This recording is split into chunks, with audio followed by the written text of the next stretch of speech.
Good morning, everybody. Today we're going to do our fly construction. So for people who are nervous about this, it's not too difficult. Just take your time, and as I said before, the instructions are very well laid out. So we'll go through it step by step. The only one I'm going to skip is prepping the fly pieces between the fly shield and the fly facing. I've already edged the fly facing. I've stitched the bottom of the fly shield, turned it right side out. I'm not going to iron mine because I love this fabric and it actually just kind of holds the shape for me. So where we're going to start is with prepping the two front panels. So from here, she does recommend ironing. Just that way you have a good reference point. I am not a fan of ironing. It actually makes me more uncomfortable than anything else because I always burn my hands. So what I do instead of ironing is, she already has it referenced at the 5/8 inch or 1.5 centimeters. You can always just prep it. And if you can see it there, kind of fold it over and I'll just pin it down, which is what I've done on the other, well,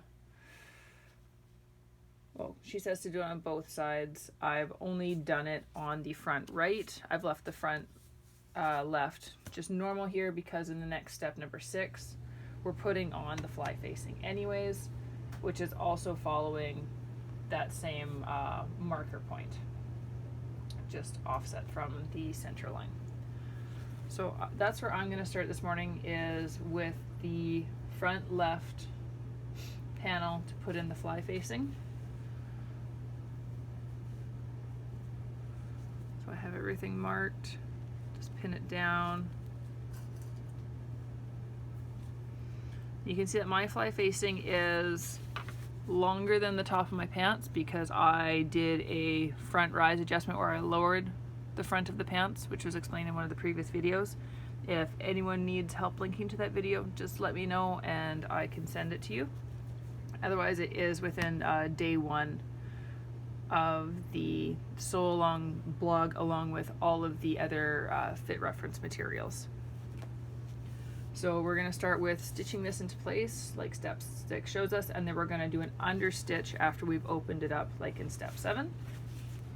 So let's get going with that.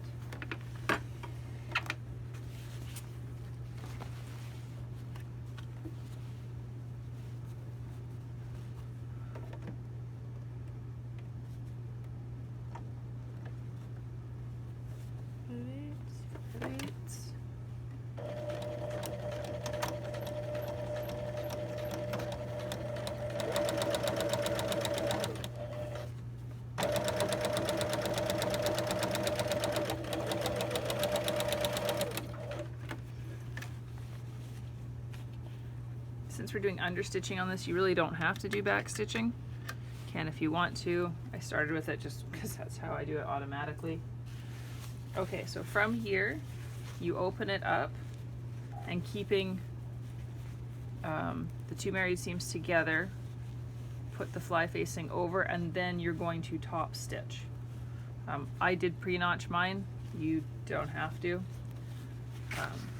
One of the biggest things with doing flies for me is I always seem to overstitch the understitching here, so I flip it over for wrong side facing up so I can see what I'm doing, and then I'll do my understitch. Just make sure it's pulled nice and snug so you don't have any issues of overrunning that little snip.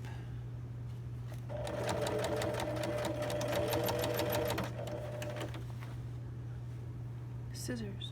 Where did my scissors go?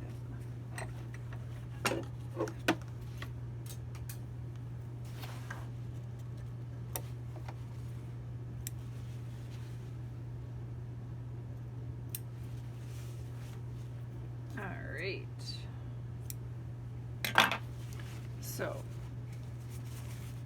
we now have, make sure I can see it there. Yeah, everything's understitched, prepped to go on this side of the panel, and from here we're going to go to step 8, where we marry both of the front panels together.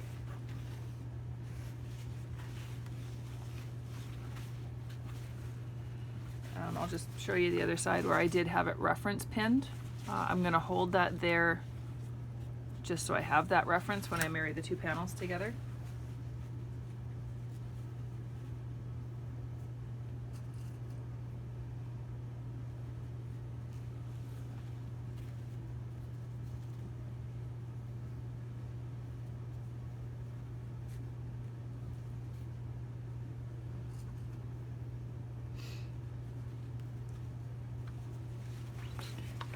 Okay, so we have them pinned together, keeping that extra fly panel out of the way. We're going to stitch up to the dot, or not to the dot, sorry. Up to that clip.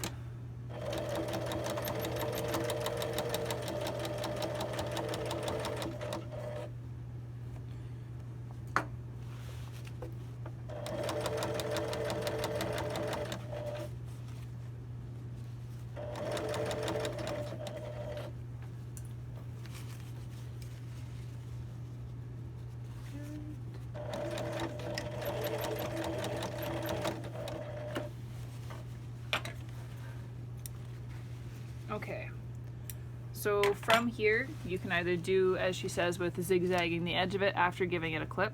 Some people zigzag it first and then clip it.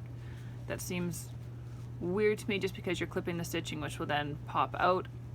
I started doing a clip and then I'll zigzag it through, or you can overlock it. So I'll end up overlocking it. If my serger is playing nice this morning, we're gonna find out.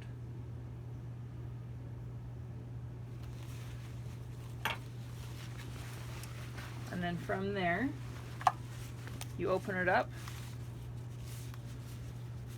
and we'll undo those reference pins.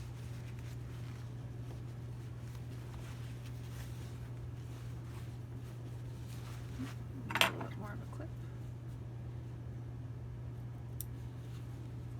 Good, good. Okay. Move that back out of the way.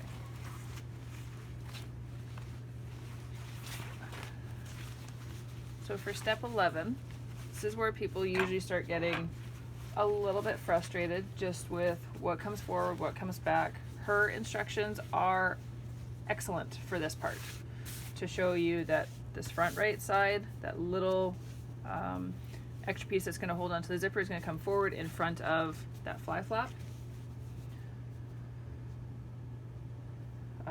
This is where she wants you to press it open. That's where I usually have the pins that I had just removed.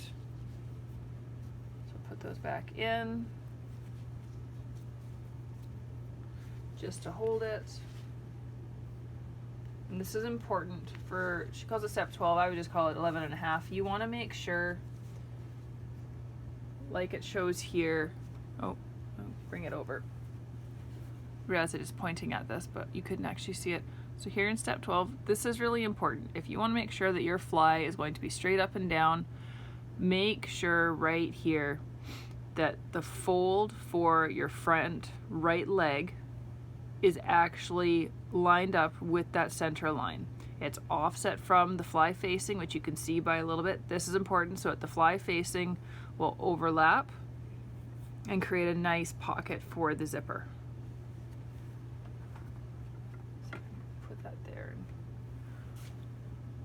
A little better. There. All right.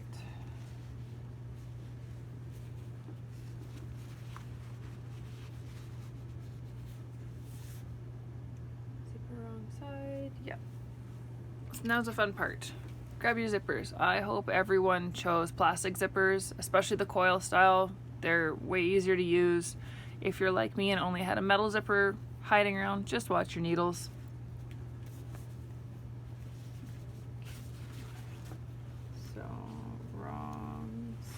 We got the right sides together. Of course, I folded that the wrong way because I'm silly. I obviously need a new cup of tea this morning. That makes way more sense right there.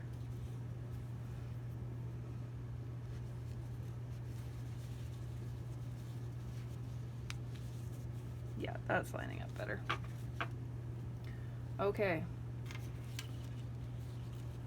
Place it down. What she doesn't show for step 13 for lining up this zipper is that you want the zipper itself to have the folded edge on the edge of the zipper.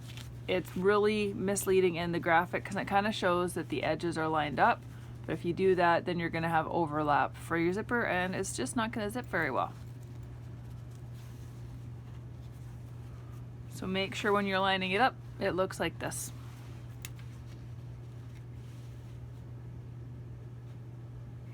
You can also do this step in 1 step or 2 steps.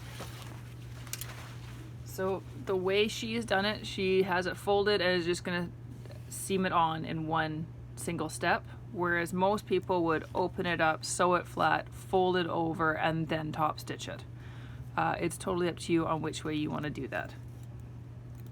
Okay, I'm going to break this up into 2 videos just before my camera cuts out here. So this is the end of the fly part 1, and I'll do this seam and then we'll continue on with step 14 in the second video.